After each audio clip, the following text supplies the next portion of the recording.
First of all, ethical consumption, or the word ethical, today isn't based on moral principle. And going back to Socrates, 500 BC, Socrates gave us do as you would be done by, which is a moral principle. And instead today we have a shopping list of do's and don'ts.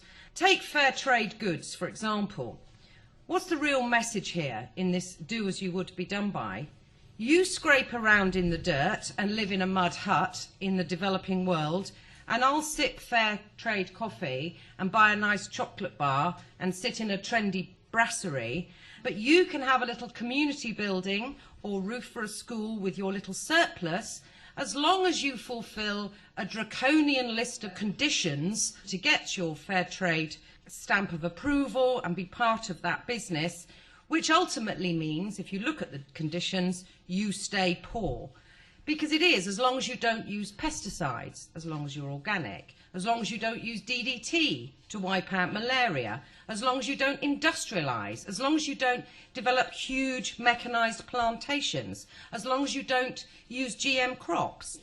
And it is treating the developing world, our peers, as the missionaries and colonialists did, as a farm. As a Quapo Coco Fairtrade manager told our young filmmakers, what country ever made it staying on the land? There isn't one. Yet that is what Fairtrade's goods amount to. It's not do as you would be done by for our peers, it's stay as you are. In fact, ethical shopping degrades our peers' aspirations. They want off the land, they want to go to uni, they want what we've got, and they want a great life. And that's not part of what ethical shopping today is about. It's a myth that as consumers, we are all in it together. We're not. What's in our pocket counts. If you're well off, you might shop at Dolce & Gabbana or Waitrose, and if not, you'll shop down the market. And there is that message of you nasty, ignorant, poor shoppers who aren't aware enough to be doing the right thing. And then there are the big retail outfits that are now cool and ethical to buy from, and initiatives like Ethical Trading Initiative, which have received millions in funding from the Department for International Development, that draw up codes that negotiate with companies to clean up their act by policing the supply chain. And I'm sure you're thinking, well, isn't that a good idea? We know no child labour was involved in the making of this T-shirt and can feel good about it. Actually, I think it's even worse, because it's not questioning the market and its inability to produce and develop living standards for our peers sufficiently. Neither is it pushing for more growth or for more investment or anything like that.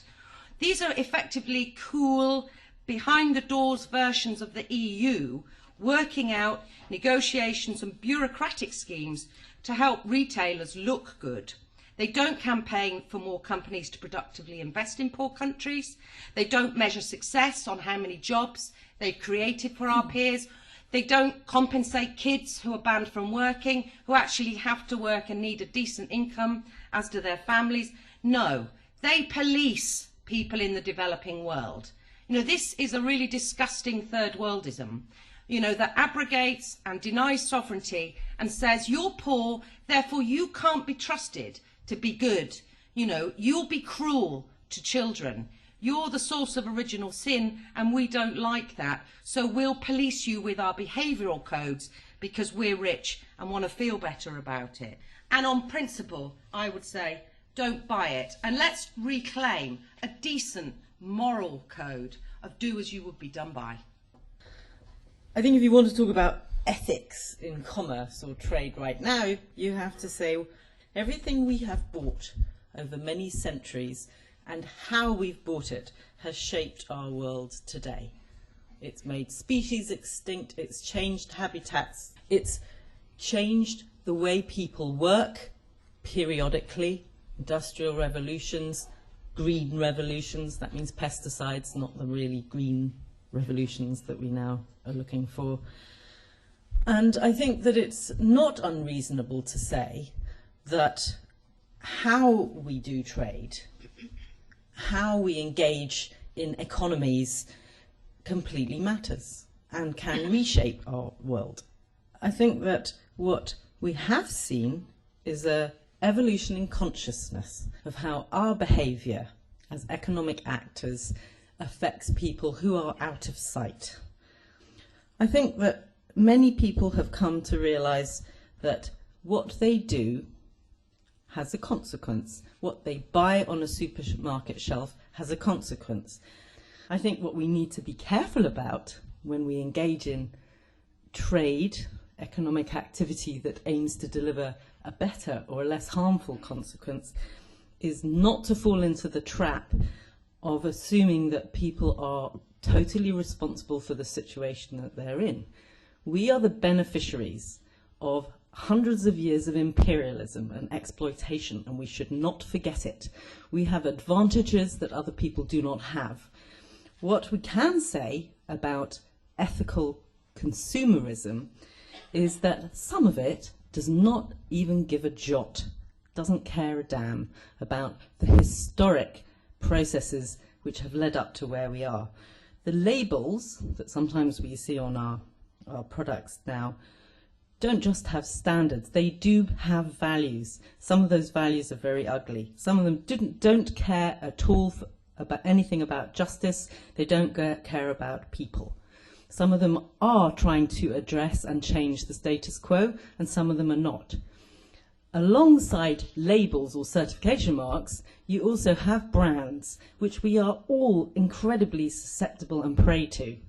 Trust me, I've set up 3 or 4 brand companies now, and I loathe them, but they are sources of incredible wealth in our modern economy.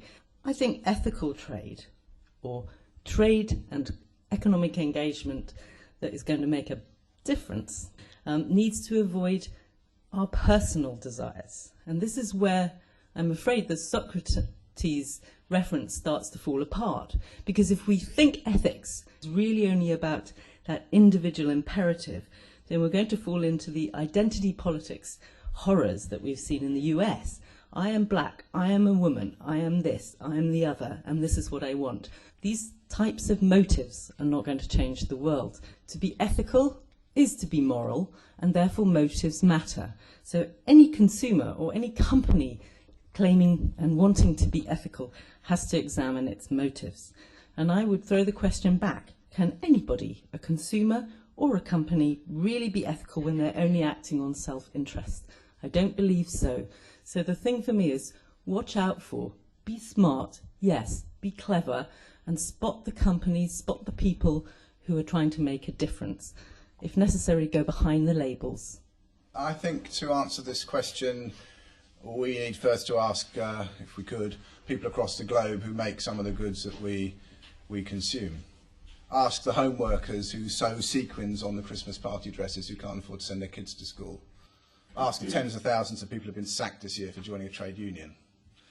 Ask Shiv Shankar, who was separated from his family at the age of 6 and spent the next 6 years working in a garment factory. He told us that after a 16-hour day, he swept the floor clean and lay down and went to sleep. So I think the real question is, can we really expect just going to a shop, the act of ethical shopping, making a better world for people like that? And we've seen, it's been referred to, the growth of Fairtrade, year on year, 60% increases. It still adds up to less than 1% of our spend.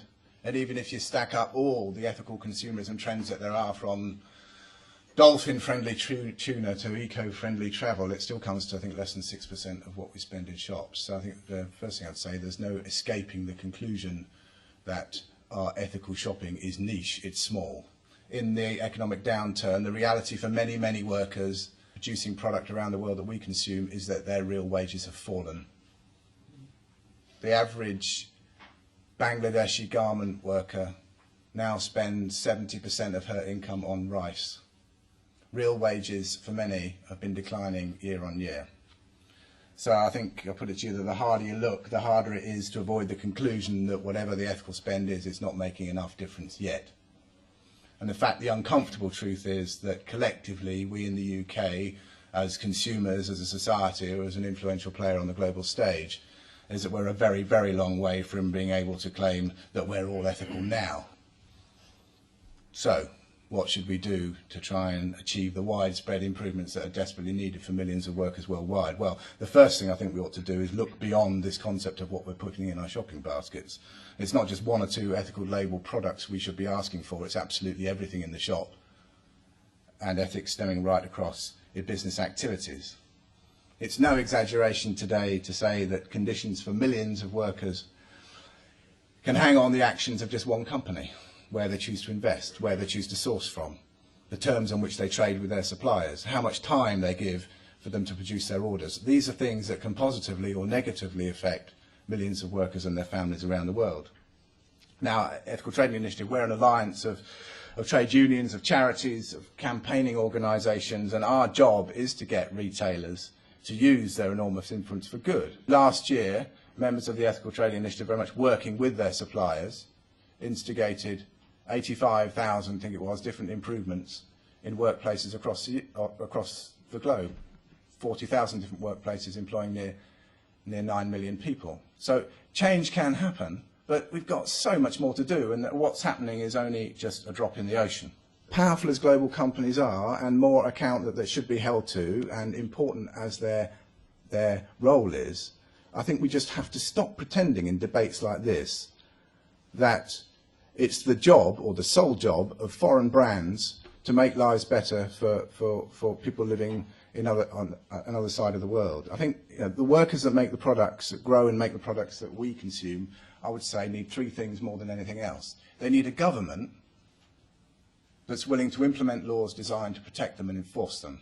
They need employers that actually understand the law, respect it, and respect their rights. And perhaps above all, they need their own organisations, such as trade unions, which will educate them and organise them to bargain for their rights in a sustainable way. We have to stop thinking of ourselves just as ethical or guilty shoppers and start thinking of ourselves as responsible people, until such time that there's a clear and pressing mandate for both business and government to mainstream ethics into their core practices. Then it's simply not going to happen. I've been doing a project on Fairtrade and researching into it and finding more about what actually happens and how it helps people. When I heard the name, it sounds really positive, and I'm sure it does to everyone else. When you go into it, well, actually, you start to realise there's more consequences for what actually happens. Now, you were talking a little bit about people in India in sweatshops, the children that are forced to work. But what about in Africa, in the farms, where little children are forced to do back-breaking work, cutting weeds off with machetes, because in order for their products to become fair trade and be classified under that label, it has to be organic and it has to be environmentally friendly. So no, they can't use pesticides to get rid of the weeds or anything like that. They have to actually chop them themselves. On ethical trading, the words that you use, Pauline, to describe us as the general public are sophisticated consumers and economic actors. These say nothing about the economic, socio-economic systems that actually we are active in, but they say something only as our capacity as consumers in the market. And that's a very demeaning view. If you think of yourself as a consumer, you'll always be a consumer. Your real possibility for change is becoming a political actor. And that doesn't happen by lobbying people. It happens by actually going out and challenging the system. That by any analysis, all that fair trade and ethical shopping is doing today is locking the third world into a more servile relationship. So you're actually extending that imperialism, but branding it nicely. To close, I'll give you what my definition of a fair trade is. Because there's a lot of white guilt around, and I think it drives a lot of this sort of really naive initiatives. Here's a fair trade. If you feel so guilty about your advanced lifestyles in the West, how about let's do like a program like Wife Swipe and call it Life Swap? Why don't you all just move to the third world? You'll have the sustainable life, and we're happy to take your cars and houses. There's been talk about we's, about us, about society, but actually, and this is particularly directed to Pauline, but the vision of society that you've painted is a fundamentally antisocial one. It's one that all it does is recognize that us as individuals impact one another through our consumption decisions. That means the only relationship that we have as consumers in the West to those people living in the third world is via commodities. And would you not consider that perhaps our interests are not necessarily opposed to those of the third world, and therefore we have to deny our own self-interest, but rather we might have collective interests, and ours might be the same as those in the third world.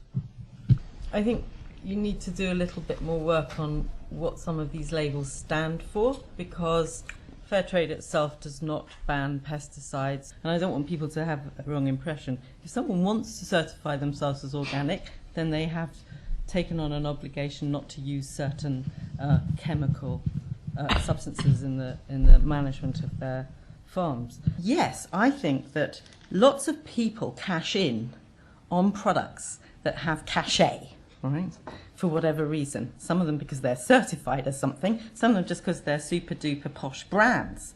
So all that cashing in is leveraged for better income by the retailer, the shop owner, the manufacturer, the workers, and very, very seldom the primary producers.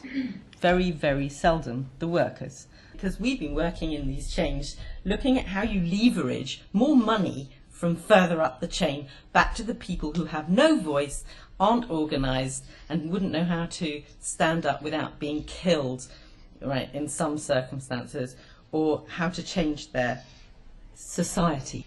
For 25 years I've worked with many different kinds of very marginalised producers in many different countries, and they are amazing political actors. So it is actually quite demeaning to see them through a lens, because we're talking about consumption, of not being political actors. I actually think it's pretty difficult for people in the West to stand back and say, yeah, we have things in common. Because the things that we have decided we need, and we are not changing in our society in the West, have a direct impact on many, many people who cannot influence our societies. That's an accumulation of energy consumption over many hundreds of years that has contributed to climate change, expensive habits, expensive transport systems, expensive tastes, throwaway societies. So I think there is a point, and we're coming to this point, I suspect, where some of these interests are not going to align themselves. You see the real fault lines that lie ahead of us in terms of our interests as very developed country consumers, and actually selfish people, selfish societies, unable to change, unable to halt our damaging behaviour. I think what's important, as I said, is that it's not one or two products, which is automatically niche strategy. It's trying to get business to do business right across all the product range. That's a long-term project. We're a long way from it. On the questions about what you stand for, what ends are you working towards, it's about people going to work, being able to expect respect at work and have the freedom not to be discriminated against, that there will be no child labour. You can join a trade union if you want to. Now, there's a suggestion that this is somehow policing the supply chain, that this is somehow imposing values on other people around the world that are somehow Western. These are global standards. They truly are. They've been signed up to by just about every country in the world, with some notable exceptions. They're the national laws of the countries concerned. And it's only right and proper, in my view, that anyone doing business with them should ask, are you obeying the law? Not so much ethical about that. Now, I don't think that it's the role for business to privatise law and standards at all. I think the way business should try and engage is actually nudge government to build the capacity of governments to actually start implementing the law, to engage with employers in a way that encourage them to respect the law, to be robust about the rights of workers in that workplace to join a trade union. These are the things that are important. First of all, on this self-interest issue, I think it's quite interesting that I would say there's a lack of self-interest being expressed in terms of people fighting for globally, because of the collapse of politics, in terms of people fighting and demanding more and expressing their self-interest. And I think if we don't express our self-interest, that we want more as human beings, you can't really have a collective self-interest that sees us all equally as in need of a better life, because the self-interest that's being expressed with very degraded form, the altruism implicit in ethical consumption, is actually about having less, wanting less, make less impact, don't do too much, don't produce too much, don't impact upon the environment too much. Conflates very nicely with austerity as well. And I think that's disastrous, which is why our charity slogan is Ferraris for all. Dan, you have come out with the usual, I think, disgusting assumptions about the developing world by simply saying they have crap governments, crap employers that, won't uphold these proper standards and aren't, able to create their own trade unions. Pauline's referred to the vulnerable at the same time as she's talked about these great politically active people. I think there are people who will put us to shame all over the world politically in terms of asserting their needs and their rights, and they don't need you negotiating with the British government, taking DFID's money from a government that robbles countries. Let's just look at that. If you want to talk about child labour and screwing people's lives, they're invading two countries and paying £253,000 per DFID member just to go and be protected while they're on a mission in Afghanistan. Challenge that crap, and maybe we'd be a bit closer to a universal collective interest that would do us all a favour. It seems to me that you're saying child labour is wrong. We all know that. But what we also know is that in these countries, families rely on their children to perhaps find some work. That might be shit factory work, but it's better than being in the rural place with nothing.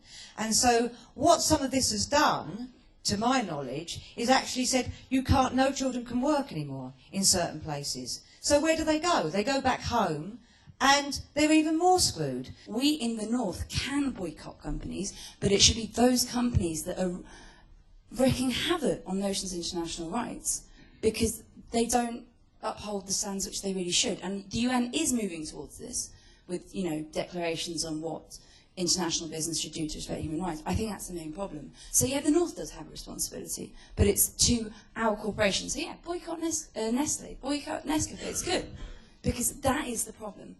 The Divine Chocolate company was really a political project established to push boundaries in a major international market.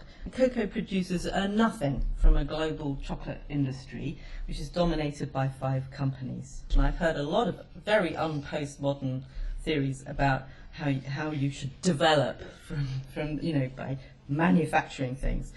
Actually, for the last 20 years, where the most money, the most income is generated in the world is from intangible value, from intellectual property, and not from owning factories. We don't want a chocolate factory in the middle of a hot country and a long way away from any shop where the chocolate bar needs to be delivered. Let's bring into existence a really, really live process and a platform through which farmers can come to market. The Divine Chocolate Company is owned 45% by farmers. What do they get? For every tonne of cocoa that they sell, they get $150 extra, which they invest in all sorts of things that they decide themselves, of course, and they get a minimum price. That is the Fairtrade deal. In the Divine deal, they also get paid by the consumer. For every bar of chocolate, they get something called a levy, a PS&D levy, which they put into education and many other activities. The raw material, that classic imperial thing, is there, but the relationship is different because they own this company, they run this company, they're on the board, they come to every board meeting, and when the company makes profits, they get, in the capitalist model, they get 45% of the dividends. And the first year that Divine made a profit, after paying up all its startup costs, there was £47,000 to distribute, and every single farmer got a quid. If your net family income is really not much more than about $30 or $50, a pound here, a dollar here, right, is a hell of a lot of money.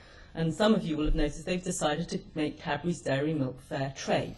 So I said, what's the difference now between a Cadbury's Dairy Milk bar and a Divine bar? Well, a hell of a lot, because no farmers in Ghana get a share of Cadbury's profits. First, to the so-called disgusting assumption that trade unions might not exist in many parts of the world, or that governments don't actually implement the law. It's a fact. The biggest growing economy in the global economy is China. Trade unions are banned. But it's not about me working on people's behalf.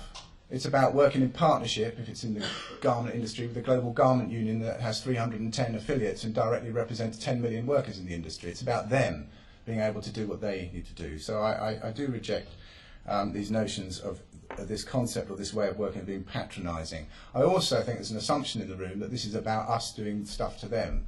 These standards are global. There are poor people in the UK. Much of the stuff that we consume is actually produced or grown in the UK and Europe.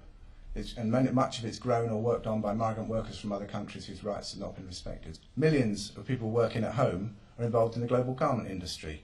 60% of our tea in this country comes from Kenya, and 60% of that is produced by small farmers. Now, is it right to engage with powerful businesses in global supply chains and others in a way that tries to make it easier for those people to get some of the gains from global trade? I think so.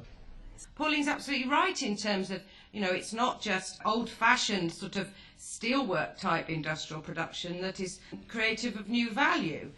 There's a lot of white-collar work that's very important, but they'll never get white-collar work while they're stuck on the land in subsistence farming. So let's just be clear on that, which is unfortunately what Divine is supporting. And look at Ghana as a great example. Friends of mine in Ghana and people across a lot of villages in the Volta region and in northern Ghana, desperate to get off the land, Fairtrade co-ops and all, they want off, they want university. And it's interesting that a lot of them, one of the jobs they're really envious of is the jobs in Nestle, which do, nasty big corporation, but they've got a damn great factory in Accra that employs 2,000 people and are really nice jobs. They might be horrors, they are big capitalist bastards, but they're much better jobs than, trying to improve your productivity with a hoe, on the soil, which is what scrabbling around and drying out cocoa and coffee beans really amounts to. Absolute hand toil. So let's not glorify any of that.